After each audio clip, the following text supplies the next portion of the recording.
दुर्गम अंचल मानकर दिन को दिन जंगली हाथी मानकर उत्पात वृद्धि पाउथिबार बेले गला राति त्रिलोचनपुर पंचायत गोड़ थुआगुड़ा गाँ के पशिकरी जंगली हाथी गाँ ने थिबार चाष के क्षति करबार संगे गाँ ने थिबार अंगनवाड़ी केन्द्र के भांगी करी भितरे पशिकरी चाउल डाली खाबार संगे विभिन्न प्रकार सामग्री के नष्ट करिछन।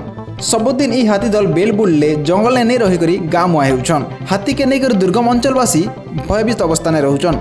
हाथीर गतिपथ के लक्ष्य रखबार लगी वन विभाग तरफ एलिफेंट स्क्वाड गठन करा जायछि। ई स्क्वाड हाथीर गतिपथ के दृष्टि में रखी गाँव लोक आगुआ सूचना देकरी सचेतन करबार कथा हेले सब कार्यक्रम केवल कागज पत्र ने चली अभियोग होइछि। ई घटना घटबा उतरु वन विभाग तरफ तदन चली कहा जायछि।